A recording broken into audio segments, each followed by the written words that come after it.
ಪೂಜ್ಯರಲ್ಲಿ ತಮ್ಮೆಲ್ಲರಲ್ಲಿ ಪ್ರಣಾಮಗಳು.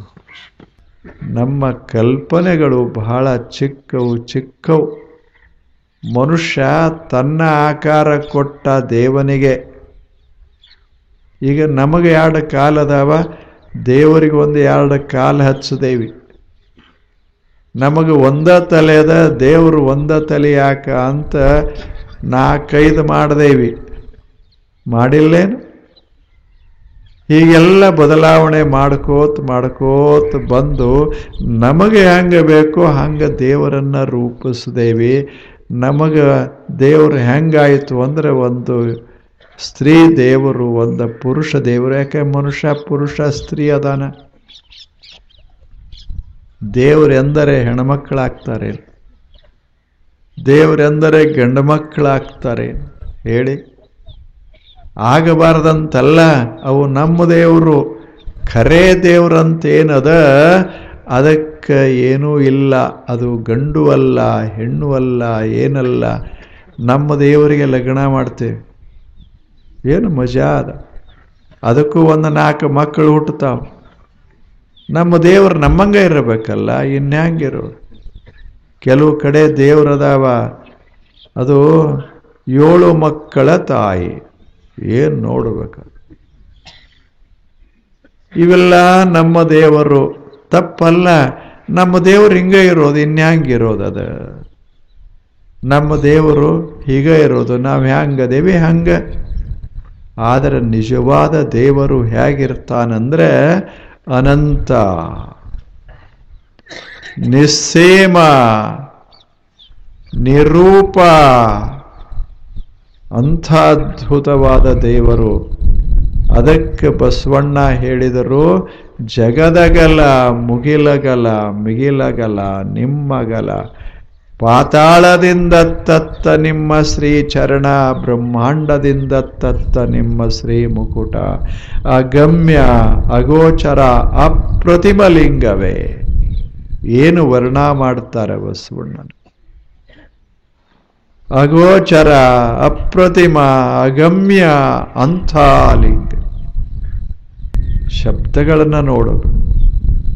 ಬ್ರಹ್ಮಾಂಡದಿಂದ ತತ್ತ ನಿಮ್ಮ ಶ್ರೀ ಮುಕುಟ, ಕೆಳಗ ಅಷ್ಟು ಅತ್ತತ್ತ ನಿಮ್ಮ ಶ್ರೀ ಚರಣ, ಪಾತಾಳದಿಂದ ಅತ್ತತ್ತ ನಿಮ್ಮ ಶ್ರೀ ಚರಣ. ಅವನ ಪಾದಗಳು, ಅವನ ತಲೆಗಳು ಇಲ್ಲ, ಅಷ್ಟು ವಿಸ್ತಾರ. ಎಂಥ ದೇವ ಹೇಗದಾನಂದ್ರೆ, ಇಲ್ಲಿ ಅಗಮ್ಯ, ಅಗೋಚರ, ಅಪ್ರತಿಮ 3 ಶಬ್ದ ಬಳಸ್ಯಾರ.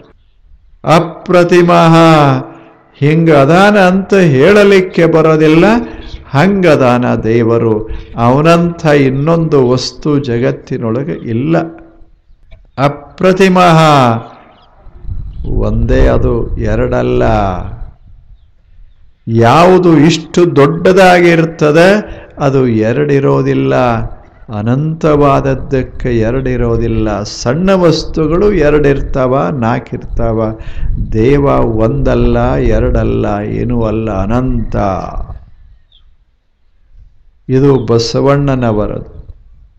ಋಷಿಗಳು ಸಪರ್ಯಗಾತ್ ಸಹ ಪರ್ಯಗಾತ್, ಎಲ್ಲೇ ನೀವು ಹೋಗಿ ಅಲ್ಲಿರೋದೇ ದೇವರು, ಅಲ್ಲಿ ಇರೋದೇ ದೇವರು. ಅಷ್ಟು ವಿಸ್ತಾರ ದೇವನ ಇರುವಿಕೆ, ದೇವನ ಅಸ್ತಿತ್ವ, ದೇವನ ಸ್ವರೂಪ ಅಷ್ಟು ವಿಸ್ತಾರ. ಇಂಥ ದೇವದಾನಲ್ಲ, ಆತ ಇರೋದರಿಂದ ಈ ಜಗತ್ತೆಲ್ಲ ನಿರ್ಮಾಣ ಆಗ್ತದೆ. ಇಷ್ಟೆಲ್ಲ ವಿಸ್ತಾರವಾದಂಥ ವಿಶ್ವ ಹಿಂಗೆ ಹರುತ್ತದೆ, ಅನಂತ ಕಾಲದವರೆಗೆ ಬಾಳ್ತದೆ. ಇಲ್ಲಿ ಎಲ್ಲ ಬದಲಾವಣೆಗಳಾಗ್ತವ. ಕೊನೆಗೊಮ್ಮೆ ಜಗತ್ತೆಲ್ಲ ಮರೆಯಾಗ್ತದೆ. ಕೊನೆಗೆ ಯಾವುದು ಉಳಿತದಲ್ಲ ಅದೇ ದೇವರು. ಅದು ದೇವರು. ಅಂಥ ದೇವ ಅದಾನಲ್ಲ, ಅಂಥ ದೇವ ಇದು ಏನು ನಮಗೆ ಕಾಣಿಸ್ತಾವಲ್ಲ, ಇದೆಲ್ಲ ಆ ದೇವನ ಒಂದೊಂದು ಸುಂದರ ರೂಪಗಳು, ಸುಂದರ ರೂಪಗಳು. ಆದ್ದರಿಂದ ಜಗತ್ತನ್ನ ನೋಡಬೇಕು ಮನುಷ್ಯನೇ, ಇದು ದೇವನ ಕಲಾಕೃತಿ ಅಂತ ನೋಡೋದನ್ನ ಕಲಿಬೇಕು ಮನುಷ್ಯ. ಯಾವುದೇ ವಸ್ತು ಇರಲಿ, ಈಗ ಅದಾವಲ್ಲ ನಿಮ್ಮ ಶರೀರ, ನಿಮ್ಮನ್ನು ನೋಡಿದಾಗ ಇವು ದೇವನ ಕಲಾಕೃತಿಗಳಿವೆ, ದೇವ ನಿರ್ಮಿಸಿದ ಅದ್ಭುತ ಕಲಾಕೃತಿಗಳು.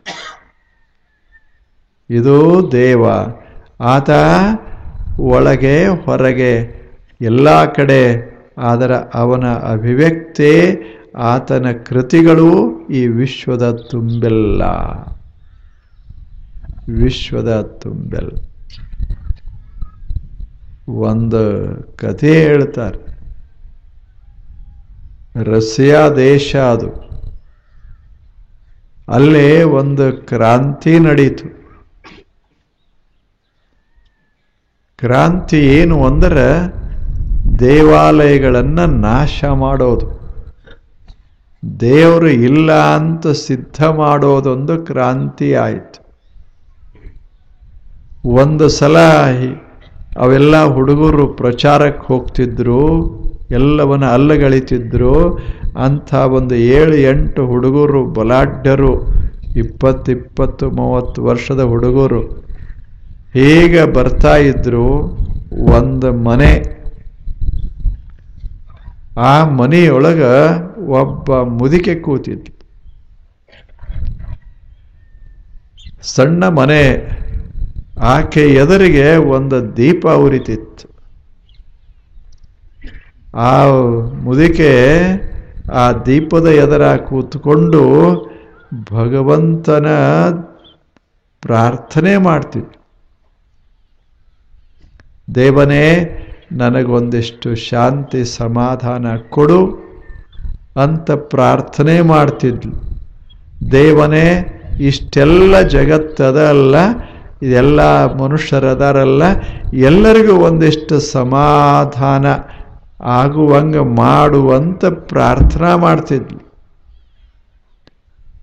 ಅವಾಗ ಈ ಹುಡುಗರು ಮುಂದೆ ಹೋಗ್ತಿದ್ರಲ್ಲ, ಅವ್ರಿಗೆ ಕೇಳಿಸ್ತು. ಮನೆ ಮುಂದೆ ಹೋಗುವಾಗ ಒಳಗೆ ಬಂದ ಮುದುಕಿಗೆ ಮಾತನಾಡಿದರು.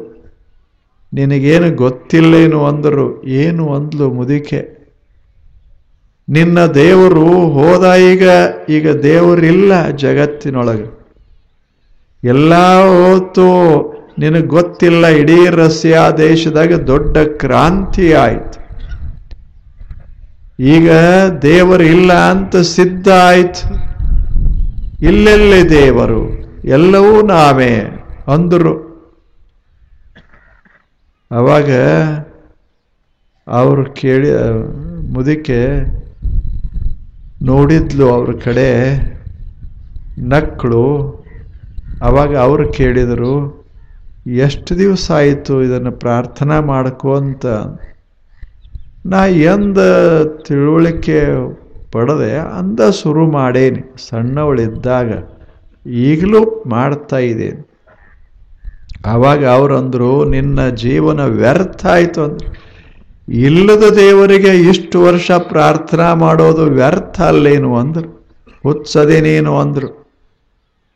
ಆವಾಗ ಆಕೆ ಹೇಳಿದ್ಲು, ನೀವು ಸಣ್ಣವರು, ನೀವು ಬಹಳ ಬುದ್ಧಿವಂತರು, ದೇವರು ಇಲ್ಲ ಅಂತ ಸಿದ್ಧ ಮಾಡಿದರೆ ಬಹಳ ಸಂತೋಷ ಆಯಿತು.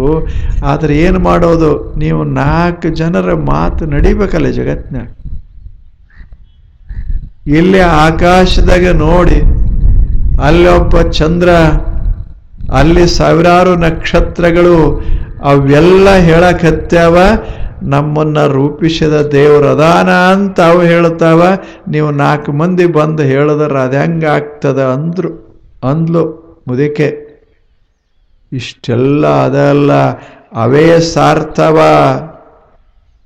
ಏನು ನಮ್ಮನ್ನ ನಿರ್ಮಾಣ ಮಾಡಿದಂಥ ಒಂದು ಅದ್ಭುತ ಅದ ಅಂತ ಚಿಕ್ಕೆಗಳೇ ಸಾರುವಾಗ ನೀವು ಪಾಪ ಸಣ್ಣ ಮಕ್ಕಳು ನೀವೇನು ಮಾಡ್ತೀರೋ ಹೇಳಿ. ಆ ಮುದಿಕೆ ಎಂಥ ಸುಂದರ ಮಾತು. ಆಕಾಶವನ್ನು ನೋಡಿ, ಆಕಾಶದ ನಕ್ಷತ್ರಗಳನ್ನು ನೋಡಿ ದೇವನನ್ನ ಭಾವಿಸ್ತಾ ಇದ್ಲು ಆ ಮುದಿಕೆ. ಇವರು ಸಣ್ಣ ಪುಟ್ಟ ಮಂದಿರಗಳನ್ನು ನಾಶ ಮಾಡ್ಕೋತ ಹೊರಟಿದ್ರು. ನೀವೇನ್ ನಾಶ ಮಾಡ್ತೀರಿ ಇದನ್ನೆಲ್ಲ ಅಂದ್ಲು. ಅಲ್ಲಿ ಸಾಕ್ಷಿ, ವಿಶ್ವವೇ ಸಾಕ್ಷಿ ಅದ. ಎದಕ್ಕೆ? ದೇವ ಇದಾನ ಅಂತನ್ನೋದಕ್ಕೆ ಸಮಸ್ತ ಜಗತ್ತೇ ಸಾಕ್ಷಿ ಇರುವಾಗ ಮನುಷ್ಯನೇ ನೀನೊಬ್ಬ ಏನು ಮಾಡ್ಲಿಕ್ಕಾಗ್ತದೆ? ನೀನೂ ಸಹಿತ ಸಾಕ್ಷಿ. ನೀನೊಬ್ಬಿರಬೇಕಾದ್ರೆ ಇದು ಇರಬೇಕು. ಎಷ್ಟು ಛಲೋ ಅದು ಬೇಕಲ್ಲ. ಇಂಥದೊಂದು ಭಾವನೆ ಎಷ್ಟು ಪವಿತ್ರಗೊಳಿಸ್ತದ ಮನಸ್ಸನ್ನ. ಅದಕ್ಕೆ ಬಸವಣ್ಣ ಹೇಳಿದರು, ಜಗದಗಲ ಮುಗಿಲಗಲ ಮಿಗೆಯಗಲ ನಿಮ್ಮಗಲ, ಪಾತಾಳದಿಂದ ತತ್ತ ನಿಮ್ಮ ಶ್ರೀಚರಣ, ಬ್ರಹ್ಮಾಂಡದಿಂದ ತತ್ತ ನಿಮ್ಮ ಶ್ರೀ ಮುಕುಟ, ಅಗಮ್ಯ ಅಗೋಚರ ಅಪ್ರತಿಮ, ನಿನ್ನಂಗ ಏನದ ಈ ಜಗತ್ತಿನೊಳಗೆ. ಅದನ್ನ ಬುದ್ಧಿಯಿಂದ ಅದನ್ನು ಗ್ರಹಿಸಲಿಕ್ಕಾಗೋದಿಲ್ಲ, ಕಣ್ಣಿನಿಂದ ನೋಡಲಿಕ್ಕಾಗೋದಿಲ್ಲ. ಅಷ್ಟು ದೊಡ್ಡದು, ಅಪ್ರತಿಮ. ಇಂಥ ಅಪ್ರತಿಮವಾದಂಥ ಸತ್ಯ ಅದಲ್ಲ. ಇಂಥ ಸತ್ಯವೇ ದೇವರು. ಕರ್ತನೊಬ್ಬನೇ ದೇವ. ಯಾರು ಕರ್ತನೋ ಅವನೇ ದೇವರು. ಇಷ್ಟೆಲ್ಲ ವಿಶ್ವಕ್ಕೆ ರೂಪ ಕೊಟ್ಟದ್ದು ಯಾವುದೋ ಆ ಶಕ್ತಿ ದೇವರು, ಆ ತತ್ವದೇವರು. ಅಂಥ ವಸ್ತುವೇ ದೇವರು. ಅಂಥ ದೇವರ ಭಾವನೆ ಮನಸ್ಸಿನಲ್ಲಿ ಬಂತು ಅಂದರೆ ಮನಸ್ಸಷ್ಟು ಹರುವಾಗ್ತದೆ. ದೊಡ್ಡ ಮನಸ್ಸು ವಿಸ್ತಾರ ಆಗ್ತಾ ಇರಬೇಕು. ಆವಾಗ ದೇವನ ಅನುಭವ ಶುರುವಾಗ್ತದೆ. ಇದು ಅವರು ಹೇಳಿದ್ದು, ಋಷಿಗಳು ಹೇಳಿದರು. ಇದು ವಿಸ್ತಾರ. ಸುಮ್ಮನೆ ನೋಡಿ, ಇದೆಲ್ಲ ನೋಡ್ತಾ ಇರಿ. ಎಲ್ಲವೂ ದೇವನ ಸುಂದರ ರೂಪಗಳಿವೆಲ್ಲ. ಹೇಗೆ ಒಂದು ರೂಪ, ಒಂದು ಶಿಲ್ಪ ನೋಡಿ ಒಬ್ಬ ಶಿಲ್ಪಿಯನ್ನ ಕಲ್ಪನೆ ಮಾಡ್ಕೋತೇವಿ, ಹಾಗೆ ಇದನ್ನೆಲ್ಲ ನೋಡಿ ಇದರ ಹಿಂದೆ ಒಬ್ಬ ಶಿಲ್ಪಿ ಅದಾನ, ವಿಶ್ವ ಸೃಷ್ಟಾರ, ಆತನೇ ದೇವ ಅಂತ ಭಾವಿಸಿಕೊಳ್ಳಿ. ಇದೇ ದೇವಧ್ಯಾನ, ದೇವಾರಾಧನ. ಇದು ಆರಾಧನೆ. ಎಷ್ಟು ಚೆನ್ನಾಗಿ. ಇಂಥ ದೇವನನ್ನ ನಾವು ಎಲ್ಲರೇ ಬಂಧಿಸಲಿಕ್ಕಾಗೋದಿಲ್ಲ, ಎಲ್ಲರೇ ಕಟ್ಟಿ ಹಾಕ್ಲಿಕ್ಕಾಗೋದಿಲ್ಲ, ಒಯ್ಲಿಕ್ಕಾಗೋದಿಲ್ಲ, ತರ್ಲಿಕ್ಕಾಗೋದಿಲ್ಲ. ಅದು ಇರೋ ವಸ್ತು. ಅದು ಇರೋದು. ಏನೋ ಕಥೆ ಹೇಳ್ತಿರ್ತಾರೆ ಸಣ್ಣದು. ಒಂದು ಗುಡಿ ಇತ್ತು, ಬಹಳ ದೊಡ್ಡ ಗುಡಿ. ಅದು ಹೊಸದಾಗಿ ಕಟ್ಟಿದ್ರು, ಸುಂದರವಾದ ಗುಡಿ. ಒಳಗೆ ದೇವನನ್ನ ಪ್ರತಿಷ್ಠಾಪಿಸಿದ್ರು. ಎಲ್ಲ ಆರಾಧನೆಗಳೆಲ್ಲ ಮುಗಿದು ಹೋಗಿದ್ದು. ಏನು ಸುಂದರವಾದ ಮಂದಿರ. ಅದರಲ್ಲಿ ದೇವನ ಮೂರ್ತಿಯನ್ನ ಕೂಡಿಸ್ಯಾರ. ಅಲ್ಲಿ ದೀಪಗಳು ಆ ಕಡೆ ಈ ಕಡೆ ಉರಿತಾ ಇದ್ದಾವ. ರಾತ್ರಿ ಆಯಿತು. ಅದಕ್ಕೆ ಬಾಗಿಲ ಹಾಕಿದ್ರು, ಹೊರಗೀಲೆ ಹಾಕಿದ್ರು. ಆ ನಂತರ ಅವರು ಹಾಕಿದವರು ತಮ್ಮ ತಮ್ಮ ಮನೆಗೆ ಹೋದರು. ಅಲ್ಲಿಗೆ ಒಬ್ಬ ಬಂದ. ಒಬ್ಬ ಹುಡುಗ, ಪಾಪ ಬಡ ಹುಡುಗ, ಬಹಳ ಬಡವ. ಆತ ಗುಡಿಗೆ ಬಂದಿರಲಿಲ್ಲ. ದಿವಸ ನೋಡಬೇಕು ಅಂತ ಬಂದ. ಬಡವರಿಗೆ ಅಲ್ಲಿ ಅವಕಾಶಗಳು ಬಹಳ ಕಡಿಮೆ. ಅಂಥ ದೊಡ್ಡ ಸಮಾರಂಭ ನಡೆದು ಹೋಗಿತ್ತು. ಹುಡುಗನಿಗೆ ಬಹಳ ಕುತೂಹಲ, ದೇವನನ್ನು ನೋಡಬೇಕು ಅಂತ. ಆತ ಎಲ್ಲರೂ ಹೋದ ಬಳಿಕ ಆ ಗುಡಿಗೆ ಬಂದ ನೋಡ್ತಾನೆ, ಕೀಲಿತ್ತು. ಅವನ ಕಣ್ಣಲ್ಲಿ ನೀರ ಬಂತು. ಅಲ್ಲ, ಇಂಥ ದೇವನನ್ನು ಒಳಗೆ ಹಾಕಿ ಬಂದಿ ಮಾಡಿ ಹೊರಗೆ ಕೀಲಿ ಹಾಕ್ಯಾರಲ್ಲ. ಹುಡುಗನ ತಲೆಯಾಗ, ಬಡ ಹುಡುಗ, ಪಾಪ ದೇವರ ಗತಿ ಏನು ಒಳಗೆ ಅಂದ. ಈಗ ನಾನು ನನ್ನನ್ನು ಒಳಗೆ ಹಾಕಿ ಕೀಲಿ ಹಾಕಿ ಹೋದರೆ ನನ್ನ ಗತಿ ಹೆಂಗೋ ಹಂಗ ದೇವನ ಗತಿ. ಇದು ಬಹಳ ಅನ್ಯಾಯ. ಈ ದೇವನನ್ನ ಬಿಡಿಸಬೇಕು ಅಂತ ವಿಚಾರ ಮಾಡಿದ. ದೇವನ ಈ ಕೀಲಿ ತೆಗಿಬೇಕು, ಬಾಗಿಲ ತೆಗೆದಿಡಬೇಕು. ದೇವ ಅವನನ್ನ ಬಂಧನೆ ಮಾಡೋದು ಸರಿಯೇ ಅಂತ ವಿಚಾರ ಮಾಡಿ ಆ ಬಳಿಕ ಪ್ರಯತ್ನ ನಡೆಸಿದ. ಕೀಲಿ ತೆಗೆಯೋ ಪ್ರಯತ್ನ ಮಾಡಕತ್ತಿದ. ಅದು ದೊಡ್ಡ ಕೀಲಿ, ದೊಡ್ಡವರು ಹಾಕಿದ್ದು. ಯಾಕೆ ಹಾಕಿದರು ವಿಚಾರ ಮಾಡಿ. ದೇವರ ಸಲುವಾಗಿ ಹಾಕಿಲ್ಲ. ಎದಕ್ಕೆ ಹಾಕ್ಯಾರ ಹೇಳಿ? ಸಾಮಾನುಗಳು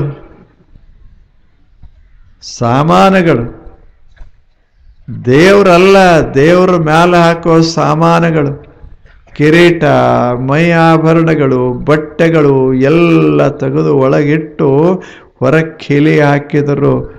ಅವ್ರಿಗೆ ಬಟ್ಟೆ ಮಹತ್ವದ್ದು, ಆಭರಣ ಮಹತ್ವದ್ದು, ದೇವರು ಅಲ್ಲ.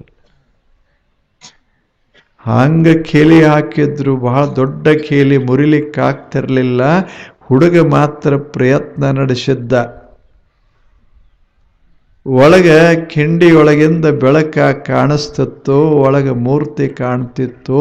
ಹುಡುಗನ ಕಣ್ಣಾಗ ನೀರು ಬಂದಿತ್ತು. ಪಾಪ ದೇವರು ಒಳಗೆ ಕುಂತಾನ, ಏನು ಮಾಡೋದು? ಕೀಲಿ ಪ್ರಯತ್ನ ಮಾಡ್ತಾ ಇರುವಾಗ ಕತ್ಲೆ ಆಗಿತ್ತು. ಹೊರಗೆ ಯಾರೋ ಒಬ್ಬರು ಮೈ ಮುಟ್ಟದಂಗಾಯ್ತು. ಅವಾಗ ನೋಡ್ದ, ಅವನ ಸಮೀಪದಲ್ಲಿ ಯಾರೋ ನಿಂತಂಗ ಭಾವ ಬಂತು. ಅವರು ಮೈ ಮುಟ್ಟದಂಗಾಗಿತ್ತು. ಆತ ಕೇಳ್ದ, ಯಾರು ನೀವು ಅಂತ ಕೇಳ್ದ. ಅವ ಹೇಳ್ದ, ಅದೇನು ಕಾಣಿಸ್ತತ್ತೋ ಆ ಮೂರ್ತಿ ಹೇಳ್ತು, ನಾನು ಯಾರು ಒಂದರ ಒಳಗೆ ಏನಿ ಅದಾನಂತ ತಿಳ್ಕೊಂಡಿಯಲ್ಲ, ಅವನೇ ನಾನು. ಮತ್ತು ಕೀಲಿ ಹಾಕಿ ಒಳಗೆ ಬಂದಿ ಮಾಡ್ಯಾರಲ್ಲ ಅಂದ. ಅದಕ್ಕೆ ಅವ ಹೇಳ್ದ, ಅವ್ರು ತಿಳ್ಕೊಂಡಾರ ನಾ ಒಳಗದೀನಿ ಅಂತ, ನಾ ಹೊರಗೂ ಅದೀನಿ. ಬರೇ ಒಳಗಲ್ಲ, ಹೊರಗೂ ಅದೀನಿ. ನನ್ನ ಕೀಲಿ ಹಾಕಕ್ಕ ಯಾರಿಗೂ ಸಾಧ್ಯ ಇಲ್ಲ. ಯಾಕೆ? ಒಳಗೂ ನಾನೇ, ಹೊರಗೂ ನಾನೇ. ಹುಡುಗನಿಗೆ ಹೇಳ್ದ, ನೀನ್ ಚಿಂತೆ ಮಾಡಬೇಡ, ಅವ್ರು ಹಾಕಿದ್ದು ನನ್ನ ಹಾಕಿಲ್ಲ, ಅವ್ರ ಸಾಮಾನಕ್ಕೆ ಹಾಕ್ಯಾರ, ಹಾಕೊಳ್ಳಿ ಬಿಡಿ ಅಂತ. ಹಾಕೊಳ್ಳಿ ಬಿಡಿ. ನಾನು ಒಳಗೂ ಅದೇನಿ, ನಾನು ಹೊರಗೂ ಅದೇನಿ. ಅವಾಗ ಹುಡುಗನಿಗೆ ಎಷ್ಟು ಸಂತೋಷ ಆಯಿತು. ಮತ್ತು ಇದನ್ನು ಅವರಿಗೆ ನೀ ಹೇಳಬೇಕಾಗಿತ್ತಲ್ಲ ಅಂದ, ಕೀಲಿ ಹಾಕವ್ರಿಗೆ. ಅವಾಗ ದೇವರು ಹೇಳ್ದ, ನನ್ನ ಕಡೆ ಅವ್ರ ಲಕ್ಷ್ಯ ಇದ್ರಲ್ಲ. ಎಲ್ಲ ಅವ್ರ ಲಕ್ಷ್ಯ ಬೇರೆ ಅದ, ನನ್ನ ಬಗ್ಗೆ ಯಾರ್ದು ಕಾಳಜಿ ಏನಿಲ್ಲ. ನಾನು ಒಳಗಿದ್ರು ಅಟ್ಟದ, ಹೊರಗಿದ್ರು ಅಷ್ಟದ. ಅವ್ರಿಗೆ ತಲೆಯಾಗಿರೋದ ಬೇರೆ, ಅವ್ರ ಲೆಕ್ಕ ಪತ್ರ ಅವು ಇವು ಎಲ್ಲ ಬೇರೆ ಇರುತ್ತೆ. ನಮಗೆಲ್ಲಿ ಲೆಕ್ಕ? ಒಳಗೂ ಅಷ್ಟೇ, ಹೊರಗೂ ಅಷ್ಟೇ. ಹೊರಗ ಅದಾನಂತಲ್ಲ, ಒಳಗಷ್ಟೇ ಅದಾನಂತಲ್ಲ. ಒಳಗ ಅದಾನ, ಹೊರಗದಾನ, ನಮ್ಮ ಒಳಗದಾನ, ನಮ್ಮ ಹೊರಗದಾನ. ಇದ ಶರೀರ ಗುಡಿ. ನೀವು ಬೇರೆ ಏನರ ತಿಳಿದಿರ್ಬೋದು. ಇದ ಶರೀರ ಗುಡಿ. ಇದರ ಒಳಗೂ ದೇವರಿದಾನ, ಇದರ ಹೊರಗೂ ದೇವರಿದಾನ. ಜಗತ್ತೇ ಒಂದು ಗುಡಿ. ಇದರ ಒಳಗೂ ದೇವರಿದಾನ, ಇದರ ಹೊರಗೂ ದೇವರಿದಾನ. ಇಂಥ ದೇವರನ್ನು ಸುಮ್ಮನೆ ಈ ಜಗತ್ತನ್ನು ನೋಡಿ ಅನುಭವಿಸಬೇಕು. ಅನುಭವಿಸು. ದೇವರು ಎಲ್ಲಿಲ್ಲ, ಏನು ಕಣ್ಣು ಬಿಟ್ಟು ನೋಡ್ತೇವೆ ಇದೆಲ್ಲ ದೇವನ ಸುಂದರ ರೂಪವೇ, ಯಾವುದು ದೇವರಲ್ಲ. ಜಗತ್ತಿನಲ್ಲಿ ಇರೋದೆಲ್ಲ ಅದೇ ಆದ ಬಳಿಕ ಇವೆಲ್ಲ ವಸ್ತುಗಳು ಹೀಗೆ ಕಾಣಿಸ್ತಾವಲ್ಲ, ಚುಳುಕಾದಿರಲ್ಲ. ಇವೆಲ್ಲ ಕಣ್ಣಿಗೆ ಕಾಣಲಿ ಅಂತ ತಿಳಿದು ಇವೆಲ್ಲ ಈ ರೂಪ ತಾಳಿದು ದೇವ ಒಂದೊಂದು ರೂಪ ತಾಳಿದು. ಇಷ್ಟೆಲ್ಲ ಅದಲ್ಲ, ದೇವನನ್ನು ನೀನು ಕಾಣೋದಾದರೆ ಕಾಣುವ ರೀತಿಯಲ್ಲಿ ಕಾಣು ಮನುಷ್ಯನೇ, ಕೇಳುವ ರೀತಿಯಲ್ಲಿ ಕೇಳು. ಅವನನ್ನು ಕಾಣೋದು ಹೇಗೆ, ಯಾವ ರೀತಿ ಕಾಣೋದು? ಪ್ರಶ್ನೆ ನಾಳೆ. ನಮಸ್ಕಾರ.